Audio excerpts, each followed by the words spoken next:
नमस्कार दोस्तों, मैं जितेंद्र शर्मा। बायोलॉजी की टॉपिक चल रही थी अपनी, और बायोलॉजी की टॉपिक में अपन लेके चल रहे थे मानव शरीर का तंत्र। और मानव शरीर के तंत्र में अपन ने लगभग 4-5 तंत्र की डिस्कस कर चुके हैं। उसमें उत्सर्जन तंत्र था, रुधिर परिसंचरण तंत्र, श्वसन तंत्र, पाचन तंत्र और तंत्र का तंत्र। इन सब की डिस्कस हम भली भांति प्रकार से कर चुके हैं प्रीवियस क्लास में, प्रीवियस लेक्चर में। आज अपन जो टॉपिक जो नए लेके चल रहे हैं दोस्तों, वो अपना होगा सबसे इंपॉर्टेंट टॉपिक जो है, सबसे महत्वपूर्ण टॉपिक जो है दोस्तों, वो है कंकाल तंत्र की बात करेंगे। जी हाँ दोस्तों, हम आज कंकाल तंत्र की बात करेंगे मानव शरीर के तंत्र के अंतर्गत। मानव शरीर के तंत्र, इन तंत्रों में हमने लगभग 4-5 की डिस्कस कर चुके हैं। आज अपन डिस्कस करेंगे दोस्तों, वो होगा कंकाल तंत्र। कौन सा तंत्र? कंकाल तंत्र की बात करेंगे। जी हाँ, कंकाल तंत्र की बात करेंगे। कंकाल किसे कहते हैं दोस्तों? आपको पता है दोस्तों कि मानव का शरीर, यानी अपना शरीर, व्यक्ति का शरीर की बात करें, जीव जंतु की शरीर की बात कर रहे हैं। शरीर का जो ढांचा बना होता है दोस्तों, वो हड्डियों का बना होता है। किसका बना होता है? हड्डियों का बना होता है। तो हड्डियों का जखीरा, हड्डियों का जाल क्या कहलाता? कंकाल तंत्र कहलाता दोस्तों। क्या कहलाता? कंकाल तंत्र कहलाता। हम उसी कंकाल तंत्र की बात करेंगे जिनके बारे में क्वेश्चन कम से कम 2 पुटअप जरूर किया जाता है दोस्तों, और पूछे जाते उनमें कि सबसे छोटी हड्डी कौन सी है, सबसे बड़ी हड्डी कौन सी है, कान, नाक, आंख, गले, हाथ, पांव, नाक, किसी का भी पूछ सकता है दोस्तों। तो हम आज उसी की डिस्कस करने वाले दोस्तों। इससे पहले हमने क्लास में जो डिस्कस किया था, प्रीवियस क्लास में हमने रुधिर परिसंचरण तंत्र की बात की थी, और उसमें हमने बात भी कर लिया था दोस्तों, रुधिर की और लसिका वगैरह की बात कर लिया था। जैसा कि आपको पता है दोस्तों कि लसिका के बारे में बात किया था कि लसिका होता है वो द्रव रंगहीन होता है। लसिका में लाल रुधिर कणिकाएं की संख्या कम होती है और श्वेत रुधिर की कणिकाएं की संख्या अधिक होती है। इन सब की डिस्कस कर चुके थे। हम आगे जो डिस्कस कर रहे हैं, आज नए तंत्रिका तंत्र की बात कर रहे हैं, सॉरी कंकाल तंत्र की बात कर रहे हैं। उन तंत्र का वो तंत्र में, जिस तंत्र में हम सिर्फ हड्डियों से संबंधित डिस्कस करेंगे, उन्हीं की बात करते हैं अपन दोस्तों। तो चलिए, सबसे पहले आप क्या जानते हो दोस्तों? आप ये जानते हो कि मानव शरीर का जो ढांचा है वो हड्डियों का बना होता है। किसका बना होता है? हड्डियों का बना होता है। तो मानव शरीर का ढांचा हड्डियों का बना होता है। किसका बनाता? हड्डियों का बनाता। और मानव शरीर में प्रत्येक हड्डी एक दूसरे से कनेक्ट होते हैं, एक दूसरे से जुड़े होते हैं। सभी हड्डियां एक दूसरे से क्या होते हैं दोस्तों? जुड़ी हुई रहती है। सभी हड्डियां एक दूसरे से जुड़ी हुई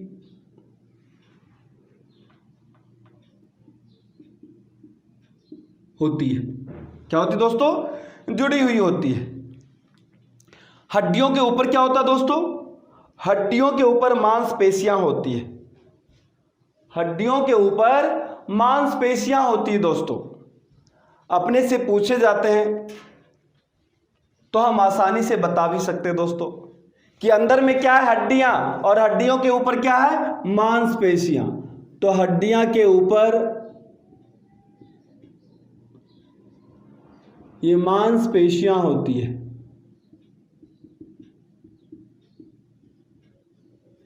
क्या होती है?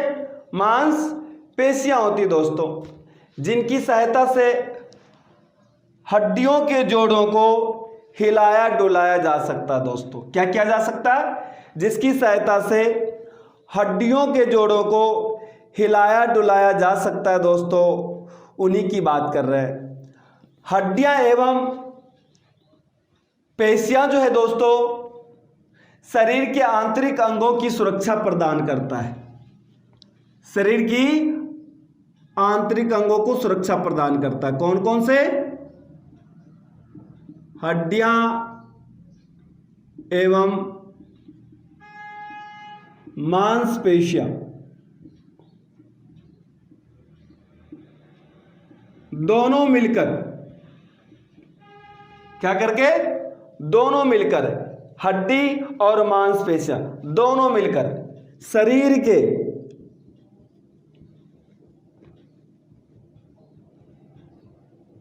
आंतरिक अंगों को क्या करता है दोस्तों? आंतरिक अंगों को सुरक्षा प्रदान करता है।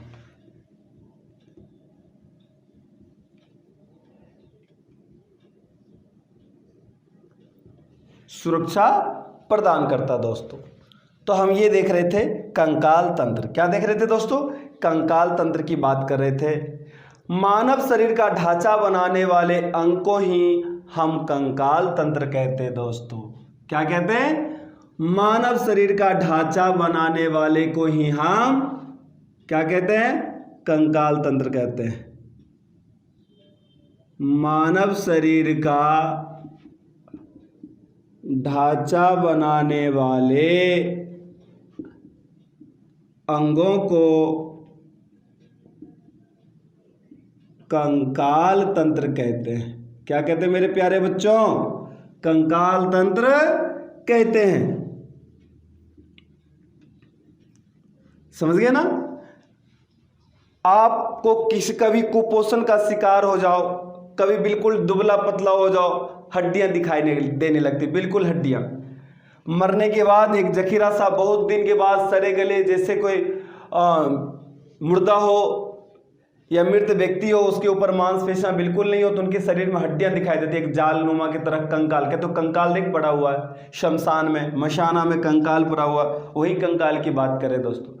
तो मानव शरीर का ढांचा जो होता है, बनाने वाले जो भी अंग होते हैं, उनको क्या कहते हैं? कंकाल तंत्र कहते हैं। मानव शरीर का जो ढांचा होता है वो हड्डियों का बना होता है। हड्डियों के ऊपर मांसपेशियां होती है। मांसपेशियों की सहायता से हम शरीर को आराम से हिला डुला सकते हैं। हड्डियां और मांसपेशियां दोनों मिलकर शरीर के अंदर के आंतरिक जो अंग होता है उनको सुरक्षा प्रदान करता है दोस्तों। क्या करता है? सुरक्षा प्रदान करता है। कंकाल के मुख्य रूप से कार्य क्या होता है दोस्तों? चलिए हम उसकी बात करते थे। ये परिचय था अपना एक छोटा सा, जिनको अपन समझे कि क्या होता है।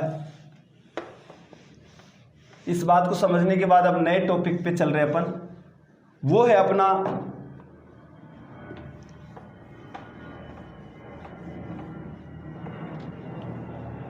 कि इस कंकाल का मुख्य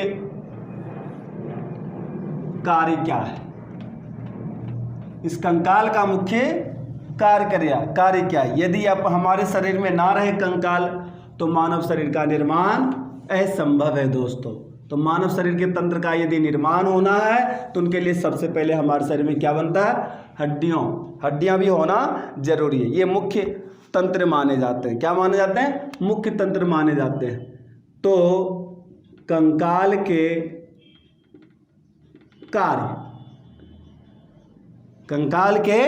कार्य की बात करते हैं दोस्तों। कंकाल के मुख्य कार्य क्या है? कंकाल की मज्जा गुहा में, किसमें? कंकाल की मज्जा गुहा में वसा एकत्रित होते रहते हैं दोस्तों। क्या? वसा एकत्रित करने का कार्य होता है। कंकाल की मज्जा गुहा वसा एकत्रित करने का कार्य करता दोस्तों। इसके अलावा कंकाल में कैल्शियम एवं फास्फोरस संचित रहता है और आवश्यकता पड़ने पर दोस्तों समय समय पर यह शरीर को उपलब्ध कराता है दोस्तों। क्या कराता है? यह शरीर को उपलब्ध कराता है। ये रही कुछ मुख्य बातें। कंकाल मुख्यतः दो प्रकार के होते हैं, एक बाह्य कंकाल और एक आंतरिक कंकाल। उसकी बाद में डिस्कस करेंगे। सबसे पहले जो मैंने बताया उसके बारे में लिख लेते हैं। कि कंकाल के कार्य क्या होता है। सबसे पहले कार्य लिखेंगे दोस्तों कि कंकाल में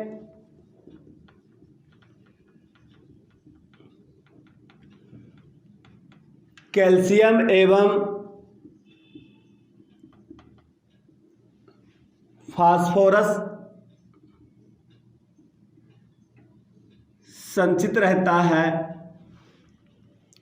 कंकाल में कैल्शियम एवं फास्फोरस संचित रहता है जो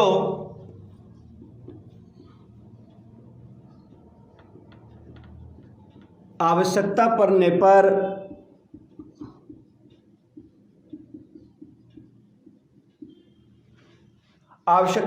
पर समय समय पर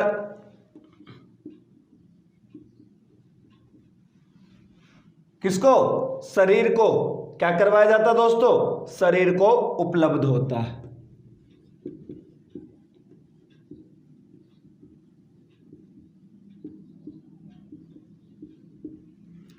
दूसरा एक महत्वपूर्ण कार्य और है दोस्तों, क्या है वो, कि कंकाल की जो मज्जा गुहा होता है, उस मज्जा गुहा में मैरो कैविटी कहते हैं दोस्तों। मज्जा गुहा को क्या कहते हैं, मैरो कैविटी कहते हैं। कंकाल की मज्जा गुहा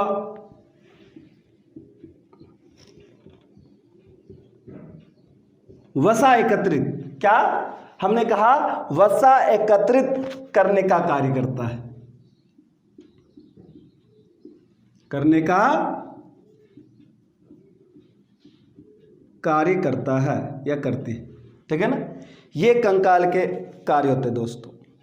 कंकाल शरीर को एक निश्चित आकार एवं आकृति प्रदान करता है दोस्तों। कौन, कंकाल की बात कर रहे हैं। कंकाल क्या कहा दोस्तों, कि कंकाल क्या करता है, शरीर को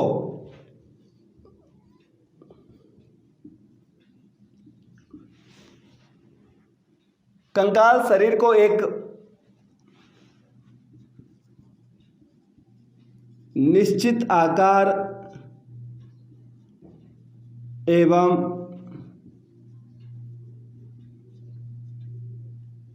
आकृति प्रदान करता है। ये इसका मुख्य कार्य दोस्तों, ये इसका मुख्य कार्य है। कंकाल ही दोस्तों जो शरीर को सहारा प्रदान करता है।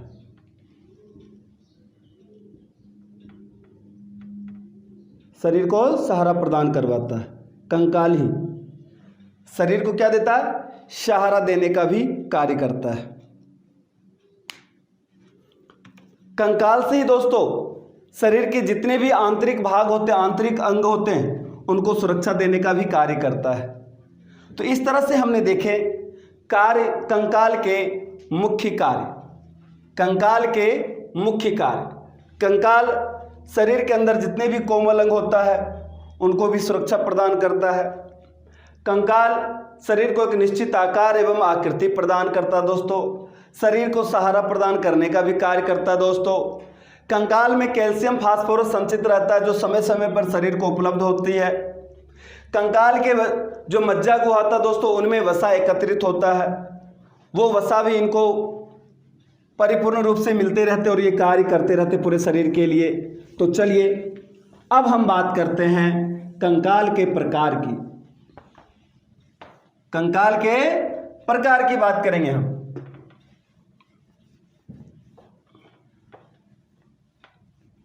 कंकाल मुख्यतः दो प्रकार के होते हैं। एक अंतः कंकाल की बात करेंगे और एक बाह्य कंकाल की बात करेंगे। बाह्य कंकाल और आंतरिक कंकाल, इस तरह से कंकाल के मुख्यतः दो प्रकार के होते दोस्तों। कितने प्रकार के? दो प्रकार के।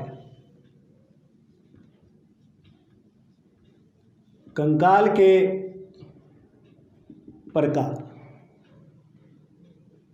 क्या कहा मैंने?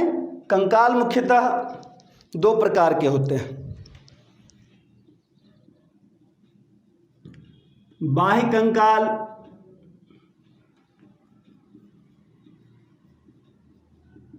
अंतः कंकाल।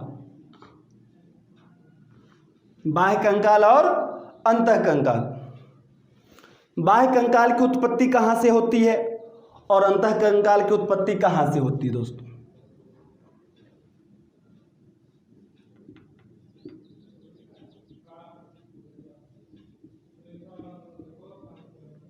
सबसे पहले बात करते हैं कि जो बाह्य कंकाल है उनकी उत्पत्ति कहां से हुई। उनकी उत्पत्ति कहां से हुई?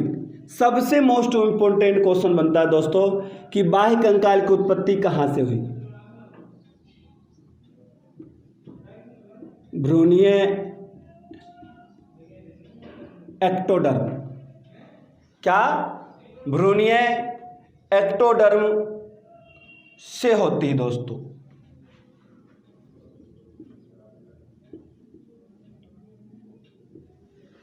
ये सबसे इंपॉर्टेंट है, कहाँ से होती है और पेपर में पूछे जाते हैं दोस्तों। तो बताना है इसकी उत्पत्ति भ्रूणीय एक्टोडर्म से होती है। बाह्य कंकाल क्या करता है दोस्तों? आंतरिक कंकाल को सुरक्षा प्रदान करता है। ये बाह्य कंकाल जो है, यह बाह्य कंकाल शरीर के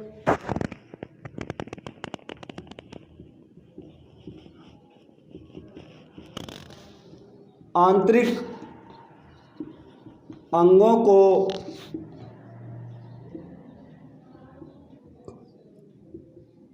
सुरक्षा प्रदान करता है।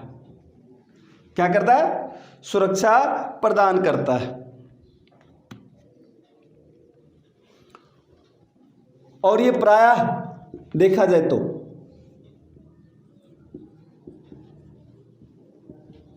मृत होता है।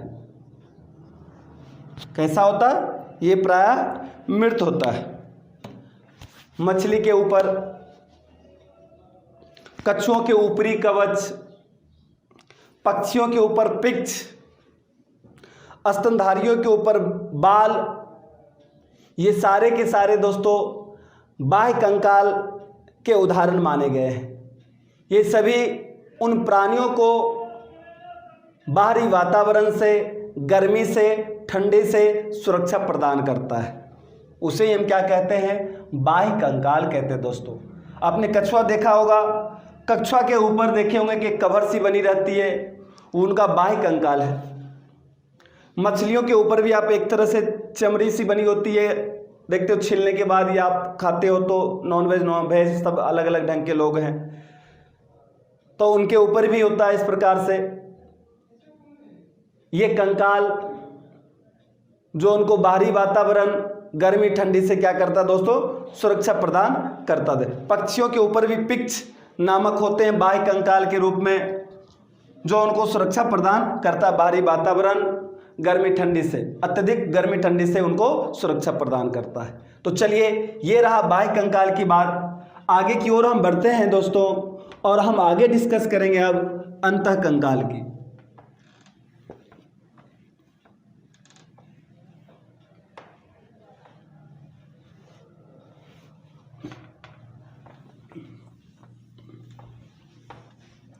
अंतः कंकाल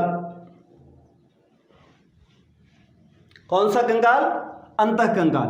अंतः से पता चल रहा शरीर के अंदर, शरीर के अंदर पाए जाने वाला कंकाल अंतः कंकाल कहलाता दोस्तों। क्या कहलाता? अंतः कंकाल कहलाता। इनकी भी उत्पत्ति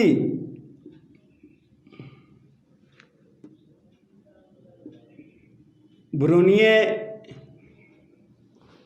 मेसोडर्म, से हुआ है दोस्तों। किससे हुआ? ब्रोनिया मेसोडर्म से होती है।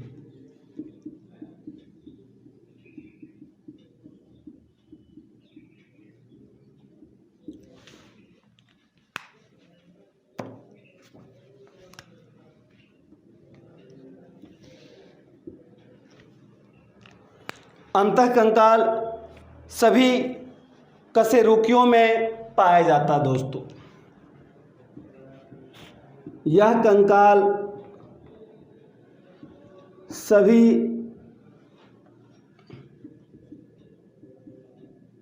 कशेरुकियों में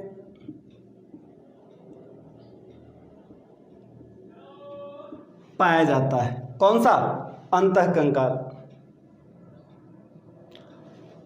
कशेरुकियों ही दोस्तों, अंतःकंकाल ही, कशेरुकियों में ही अंतःकंकाल ही शरीर का मुख्य ढांचा बनाता है दोस्तों। क्या बनाता है? मुख्य ढांचा बनाता है।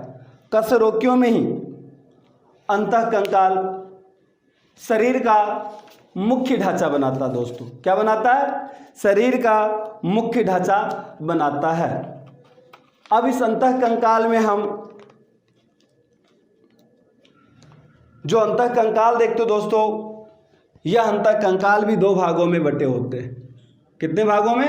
दो भागों।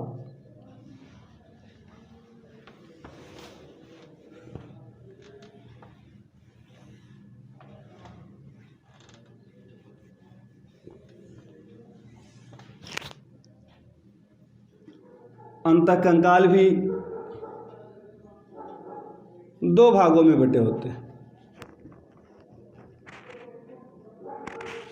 एक को आप अस्थि कहते हो। क्या कहते हैं दोस्तों? अस्थि यानी बोन। और एक को क्या कहते हैं दोस्तों? उपास्थि। क्या कहते हैं? एक को आप कहते तो अस्थि और दूसरे को उपास्थि। अस्थि और उपास्थि। हम यहां देख रहे हैं अस्थि और यहां देख रहे हैं उपास्थि। ये किनके भाग हैं? ये अंतःकंकाल के दो भाग होते हैं। किनके भाग होते हैं? अंतःकंकाल के दो भाग होते हैं। एक को कहते हैं अस्थि और दूसरे को कहते हैं उपास्थि दोस्तों। अस्थि जो दोस्तों एक ठोस, कठोर एवं मजबूत संयोजी उत्तक है। क्या है? एक मजबूत संयोजी उत्तक है। हम अस्थि की बात करें यहां पे। अस्थि क्या है? ठोस, कठोर एवं मजबूत संयोजी उत्तक होता है दोस्तों। क्या होता है? संयोजी उत्तक होता है, जो जंतुओं में, कहाँ? जो जंतुओं में मैट्रिक्स के रूप में, किसके रूप में? मैट्रिक्स के रूप में या मैट्रिक्स का बना होता, आप ऐसे भी कह सकते हो। जो जंतुओं में मैट्रिक्स का बना होता है। किसका बना होता है? मैट्रिक्स, यानी मैट्रिक्स की तरह बने होते हैं दोस्तों। इसके मैट्रिक्स में दोस्तों कैल्शियम, क्या? इनके मैट्रिक्स में दोस्तों कैल्शियम और मैग्नीशियम के लवण पाए जाते हैं।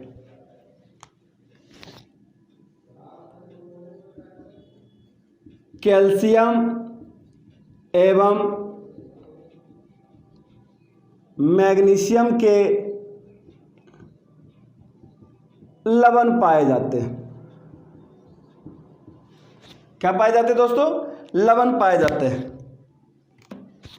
तथा इसमें अस्थि कोशिकाएं एवं कोलोजन तंतु आसानी से सुव्यवस्थित रहते हैं। क्या? इस अवस्थी में कोशिकाएं एवं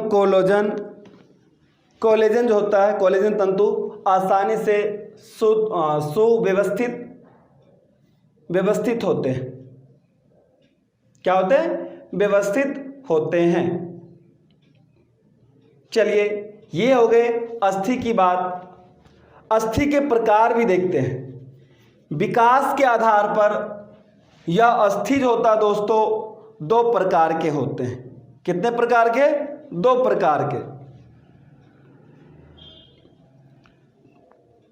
जो कलाजात अस्थियां होती है,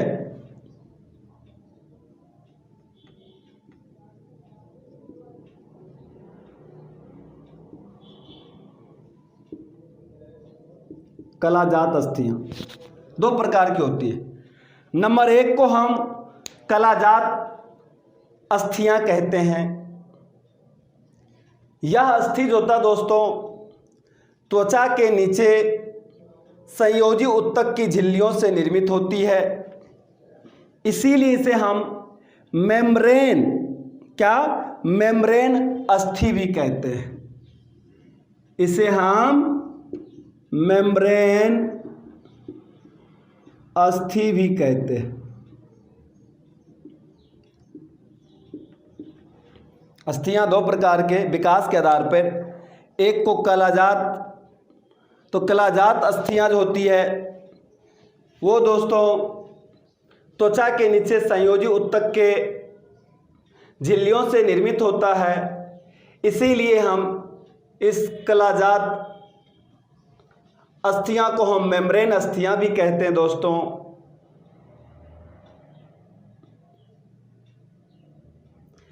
खोपड़ी की सभी चपटी अस्थियां, खोपड़ी की बात करें, खोपड़ी की सभी चपटी अस्थियां किस प्रकार की होती है?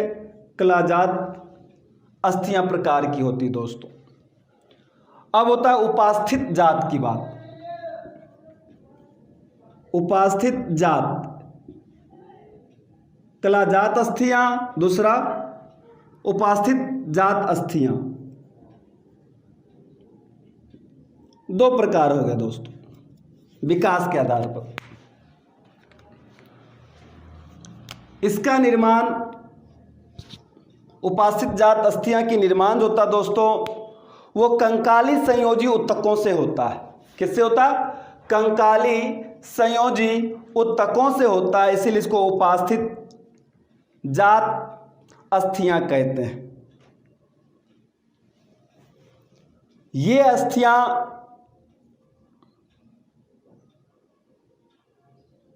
सदैव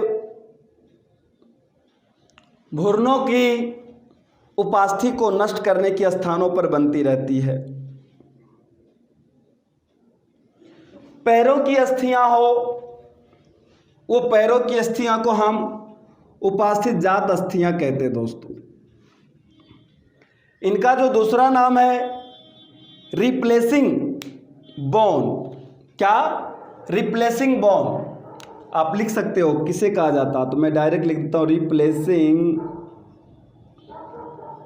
बोन भी कहते दोस्तों। ये हुआ अस्थियों की बात, दो प्रकार की होती है। चलें, अब हम बात कर लेते हैं उपास्थि की। उपास्थि का मतलब सिंपल से लैंग्वेज की बात है दोस्तों, कंकाली संयोजी ऊतक से बना हुआ होगा तो वो क्या होगा? उपास्थि कहलाएगा। क्या कहलाएगा? उपास्थित कहलाएगा। ये भी एक प्रकार का संयोजी ऊतक ही होता दोस्तों। वहाँ अस्थि को कह रहे थे ठोस, लेकिन ये होता है अर्ध ठोस। कैसा होता है? अर्ध ठोस। वो ठोस, मजबूत और कठोर, और यह अर्ध ठोस। कैसा? अर्ध ठोस, पारदर्शक एवं लचीले ग्लाइकोप्रोटीन से बना होता है, जिसे हम कहते हैं उपास्थि। अर्ध ठोस, पारदर्शक, लचीले ग्लाइकोप्रोटीन से निर्मित होता है वो क्या कहलाता है दोस्तों? उपास्थि कहलाता है। क्या कहलाता? उपास्थि। चलिए हम यहाँ पे बात करेंगे मानव कंकाल तंत्र की, कि मानव कंकाल तंत्र को हम किस तरह से जानें।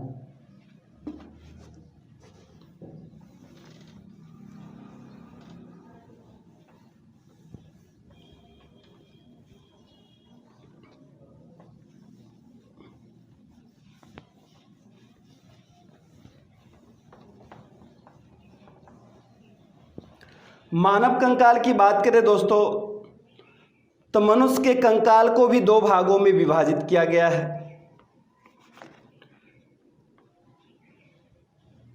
मनुष्य में मानव कंकाल तंत्र को देख लेते हैं और इनको समझने की कोशिश करते हैं कि मनुष्य के कंकाल में कुल 206 अस्थियां होती है।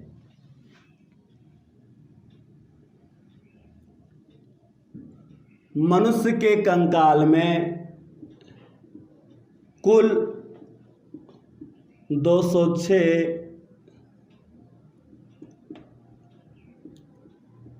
अस्थियां होती है। ये क्वेश्चंस पूछे जाते हैं दोस्तों, कितनी अस्थियां होती है? 206 अस्थियां होती है। और इस मानव कंकाल तंत्र को भी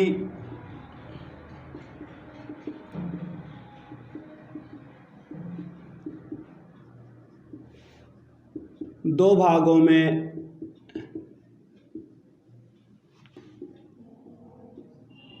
विभाजित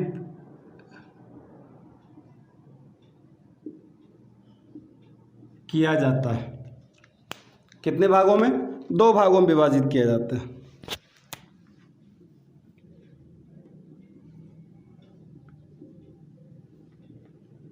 अक्षीय कंकाल।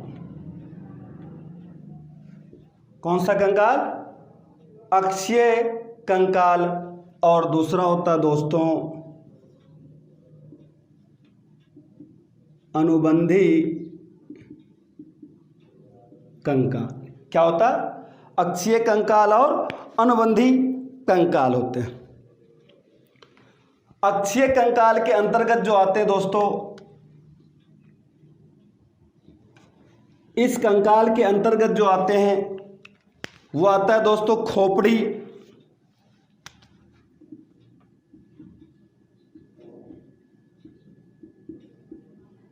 कशेरुकी दंड, छाती की अस्थियां।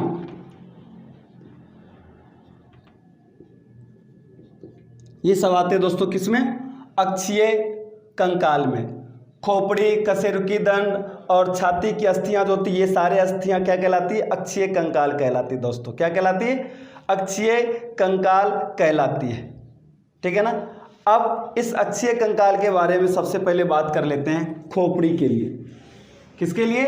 खोपड़ी के लिए। खोपड़ी को हम दोस्तों स्कल कहते हैं। क्या कहते हैं? खोपड़ी को स्कल कहते हैं।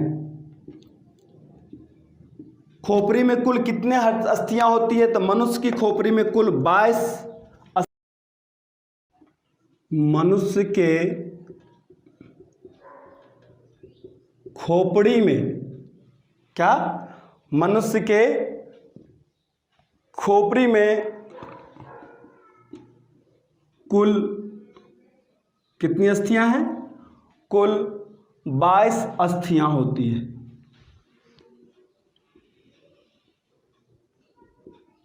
कुल 22 अस्थियां होती है। अपने को ये ध्यान रखना कि कुल कितनी अस्थियां होती है दोस्तों? कुल 22 अस्थियां होती है। इनमें से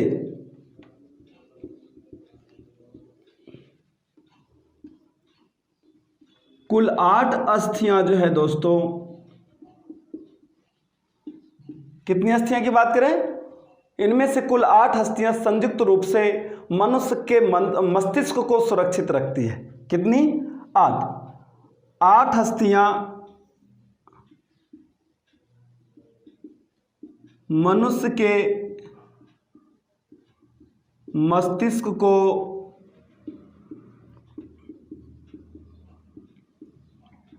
सुरक्षित रखती है और शेष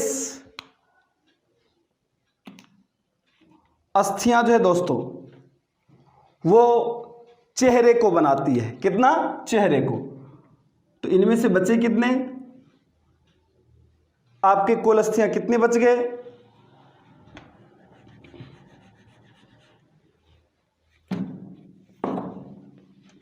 14। शेष 14 अस्थियां मनुष्य के चेहरे को बनाती है। ठीक है, तो ये हो गई किसकी बात? खोपड़ी की बात। किसकी बात? ध्यान रखना, 8 अस्थियों से जो मस्तिष्क को सुरक्षा प्रदान करता है दोस्तों, ध्यान, इन अस्थियों से बनी रचना को हम कपाल कहते हैं। क्या कहते हैं दोस्तों? कपाल कहते हैं। 8 अस्थियां जो मनुष्य के मस्तिष्क को सुरक्षित प्रदान करता है, इनसे बनी हुई जो रचना होती है, इनसे बनी हुई जो रचना होती है वो क्या कहलाती है? कपाल कहलाती है दोस्तों। क्या कहलाती है? कपाल कहलाती है। अब एक है कशेरुकी दंड। खोपड़ी की बात हो गई, हटाए दोस्तों। चलिए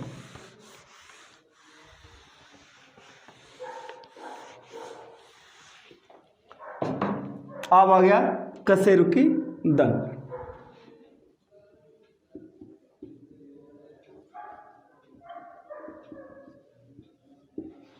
कशेरुकी दंड की बात।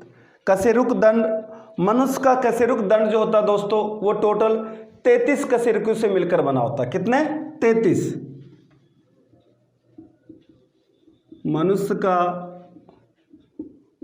कशेरुक दंड लगभग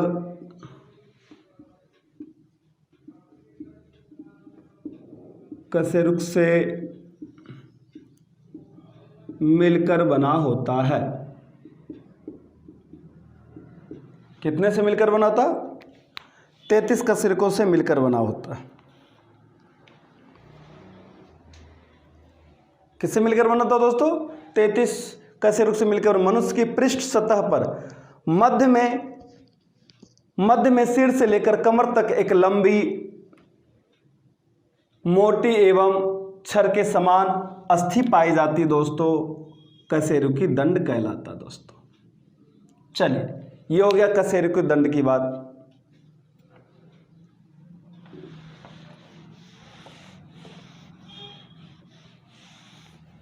अब बात करते हैं अष्टनर्म की बात करते हैं।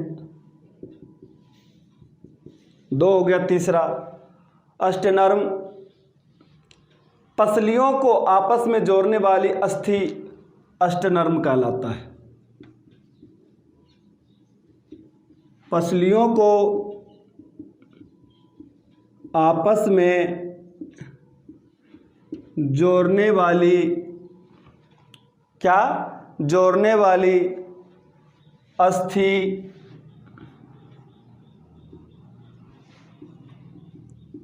अष्टनर्म कहलाती है। क्या कहलाती है? अष्टनर्म कहलाती है।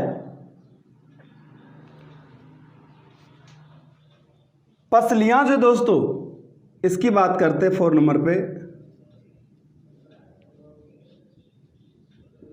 पसलियां कितनी होती है? मनुष्य में 12 जोड़ी पसलियां पाई जाती है।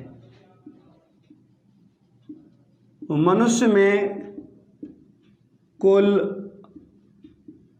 12 जोड़ी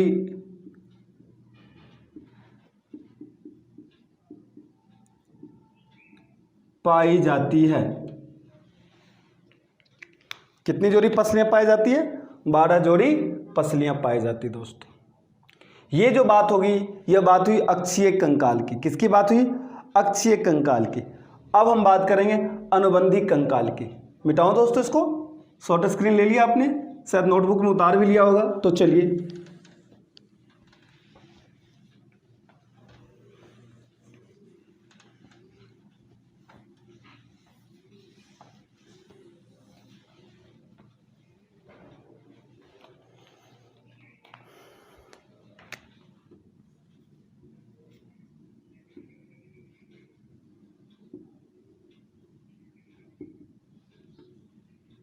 अनुबंधी कंकाल।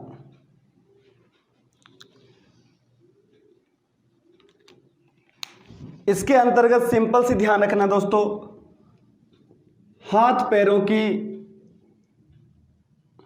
अस्थियां आती है, हाथ पैरों की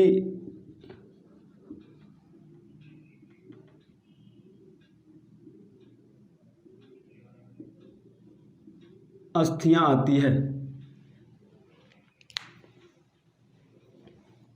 हाथ पैरों की अस्थियां आती है। किसमें? अनुबंधी में।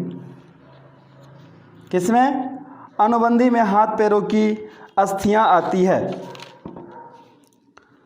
अब आपसे सिंपल से सवाल पूछा जाता है हाथ के बारे में, तो हाथ के बारे में बताओ, पैर के बारे में तो पैर के बारे में बताओ, कि मनुष्य के हाथ की अस्थियों में, मनुष्य के हाथ की अस्थियों में कौन कौन से अस्थि होते हैं और उनका नाम क्या होता है। तो मनुष्य के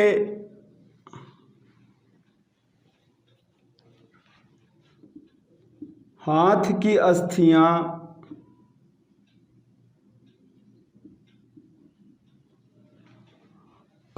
मनुष्य के हाथ की अस्थियां जो होती है दोस्तों, या हाथ की अस्थियों में बोल दो, मुख्य रूप से कौन कौन सी अस्थियां आती है, उनका नाम क्या है दोस्तों। पहले का नाम है रेडियस।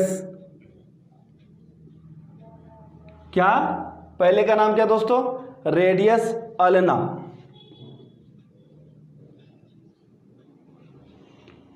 Radius ulna.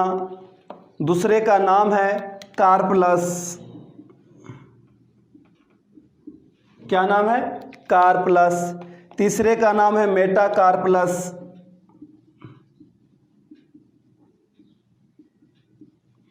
मेटाकार्पलस।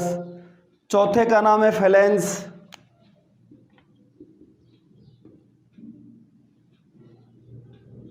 क्या नाम है? फेलेंस।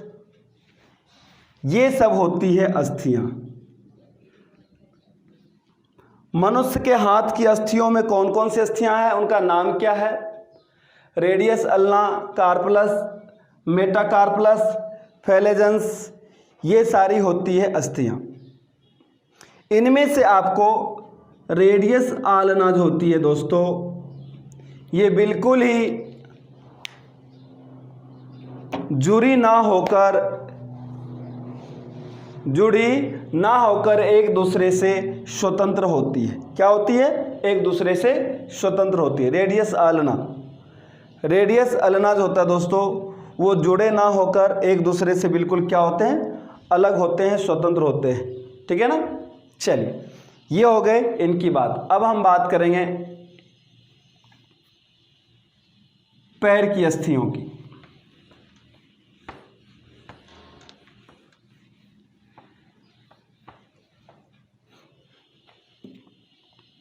जो पैर की अस्थियां आती है,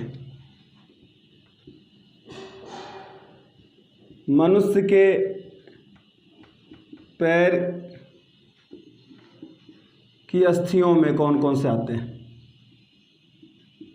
सबसे पहले जो अस्थियां आती है उसका नाम हम लिखते हैं दोस्तों फीमर। फीमर।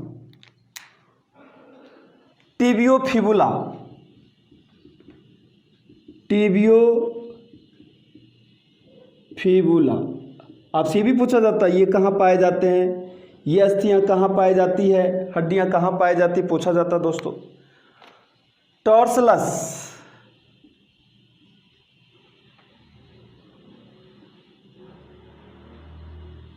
क्या? टॉर्सलस तथा मेटाटॉर्सलस।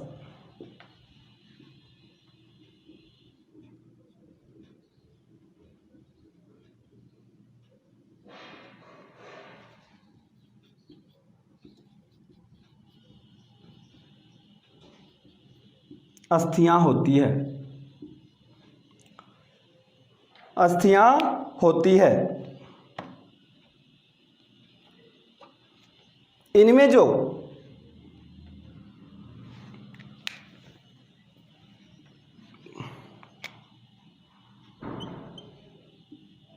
घुटने की जो अस्थियां होती है, क्या, घुटने की अस्थि या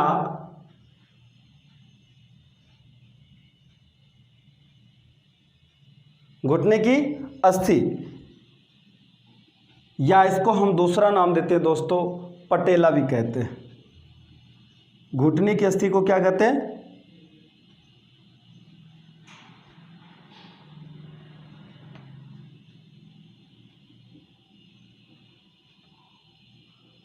पटेला कहते हैं। घुटने की अस्थि को पटेला कहते हैं। इस जोर पर मनुष्य का पैर केवल एक ओर ही मुड़ता है दोस्तों। और ये टॉर्सलस जो है दोस्तों अपना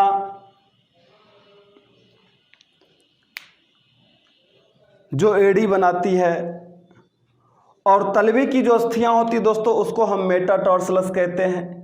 क्या कहते हैं? मेटाटॉर्सलस कहते हैं। ठीक है, इस तरह से हमने क्या देखा, यहाँ पे इनके प्रकार देख लिए अपन ने कि कौन कौन सी अस्थि होती है। अब हम अस्थि में मुख्य रूप से ये देखना चाहेंगे कि सभी अंग के अंदर कौन कौन सी अस्थियां पाई जाती है।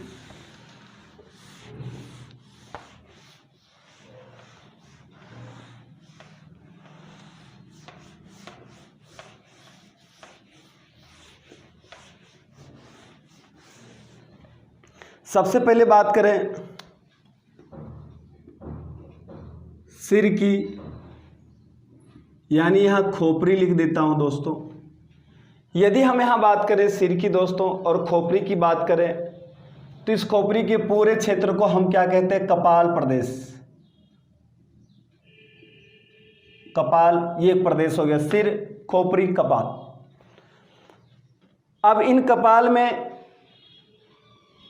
कौन कौन से, कुल कितने? तो मैंने कहा था दोस्तों इनमें कुल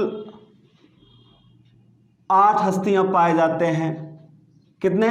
8 अस्थियां पाए जाते हैं। उन 8 अस्थियों का नाम क्या होता है? उन 8 अस्थियों का नाम क्या होता है? एक का नाम होता है दोस्तों ऑक्सीपिटल। क्या होता? ऑक्सीपिटल। इनकी संख्या 1 होती है। पैराइटल, इनकी संख्या 2 होती है। टेम्पोरल, इनकी संख्या भी 2 होती है। फ्रंटल, इनकी संख्या 1 होती है। एथमाइड,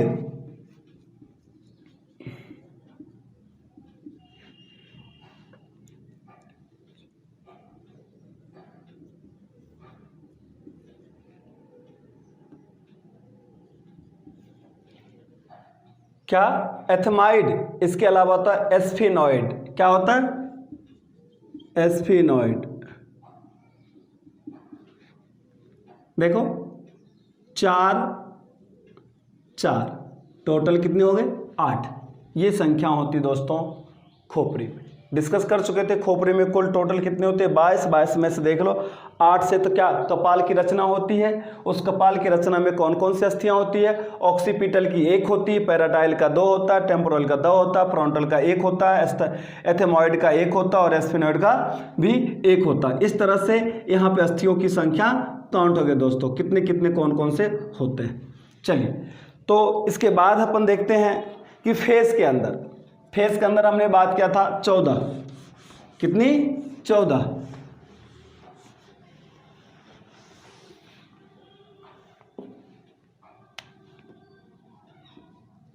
फेशियल, चेहरा की बात किया था। चेहरे में कुल जो थी, हमने कहा था कि चेहरे का जो निर्माण होता है, चेहरे में जो अस्थियां पाई जाती, कुल टोटल कितने होते हैं? 14। क्या? 14। उन 14 में से कौन कौन से देखे थे अपन ने?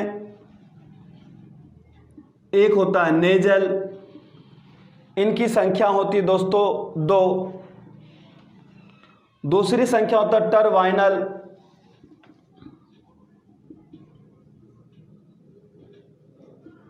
इनकी संख्या भी होती दोस्तों 2। लैक्रामिल,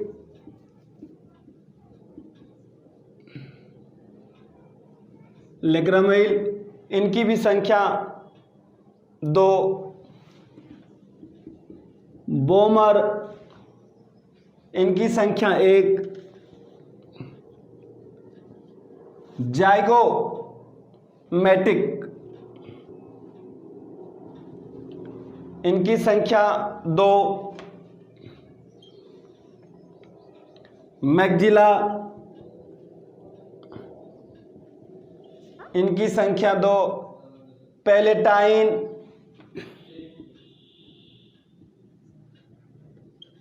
इनकी संख्या 2।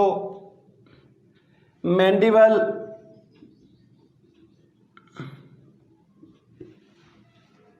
इनकी संख्या 1। टोटल कितने हो गए दोस्तों? 14। यह निर्माण करता फेस का। किसका निर्माण करता दोस्तों? फेस का। अब हम बात करेंगे कर्ण अस्थियां, यानी कानों की अस्थियां। चेहरा बना दिया, अब कानों की अस्थियां की बात करते हैं। चलें, मिटा देता हूं।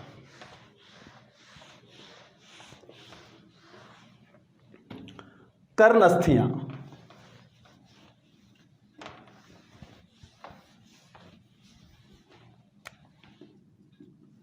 सिर के अंदर अपन ने देख लिया सबसे पहले खोपड़ी, खोपड़ी के अंदर भी अपन ने पहला भाग देख लिया कपाल, कपाल के बाद देख लिया फेशियल, फेशियल के बाद देख लिया अब अपन कर्ण अस्थियां। कर्ण अस्थियां अब देख रहे हैं दोस्तों, इनमें कुल कितने होते ये देखते हैं। सबसे पहले होता है मेलियस, मेलियस अस्थियां, इनकी संख्या यहां पे होती है दोस्तों 2। कितनी होती है? 2।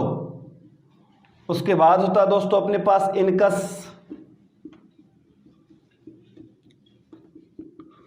और आपसे जो पूछा जाता है शरीर की सबसे छोटी हड्डियां कौन सी होती है, तो आप बताते हो यहां पे स्टेप्स,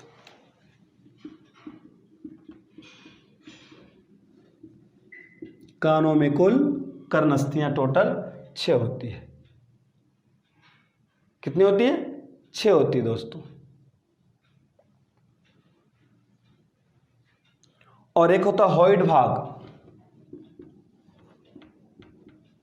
हॉइड भाग, हॉइडों की संख्या 1 होती है।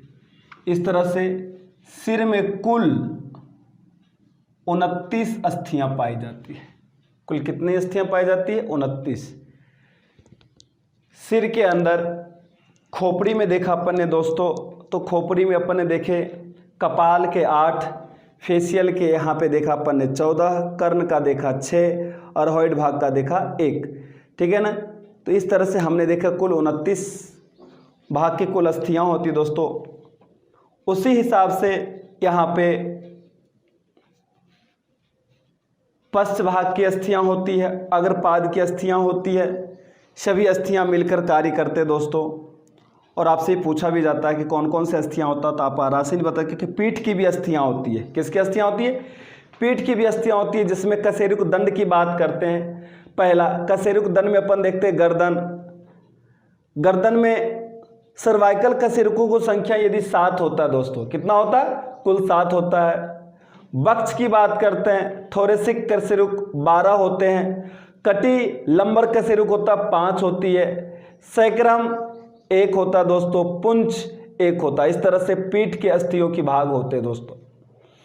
वक्ष में स्टर्नम की संख्या 1 होती है और पसलियों की संख्या टोटल 24 होती है। इसमें कितनी होती है?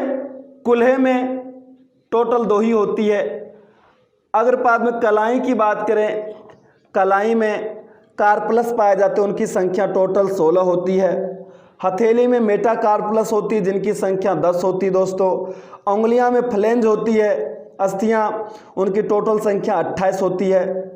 अग्रबाहु के अंदर जो होती है अस्थियां रेडियो अल्ना, उनकी टोटल संख्या 4 होती है। ऊपरी बाहु में जिसको ह्यूमरस कहते हैं, उनकी संख्या टोटल 2 होती है। तो अग्रपाद में कुल क्षेत्र में जो अस्थियों का जो भाग होता है दोस्तों, वो कुल 60 होते हैं। कुल कितने होते हैं? 60 होते हैं। पश्चपाद में जो होते हैं दोस्तों, पहले जांग आता है, जांग में फीमर होती है, फीमर अस्थियां, फीमर की संख्या टोटल 2 होते हैं। पिंडली होती है जिसको टिबियो फिबुला कहते हैं, उनकी संख्या 4 होती है। घुटना में पटेला होता है, जिनकी संख्या 2 होती है। टखना में टार्सल होता है, जिनकी संख्या 14 होती है। तलवे में मेटाटार्लस होता है, जिनकी संख्या 10 होती है। और उंगलियां जो नीचे वाली होती है, उनके फ्लेंज होते हैं, जिनमें 28 होती है। इस तरह से इनमें कुल संख्या होते हैं दोस्तों तंत्रिका कंकाल तंत्र के अंदर। चलिए, यहीं पर अपना कुल टोटल टॉपिक कंकाल तंत्र का समाप्त होता है दोस्तों। अगली कक्षा में हम मिलते हैं। प्रजनन तंत्र हो गए, और भी कुछ तंत्र हैं जिन तंत्र के बारे में अपन डिस्कस करेंगे। भली भांति मुझे उम्मीद है कि आपको ये क्लास बहुत ही पसंद आएगा और आप इस क्लास को बार बार रिपीट कर देखेंगे। तो चलिए, अगले क्लास मिलते हैं। तब तक के लिए दोस्तों राम राम, बाय बाय।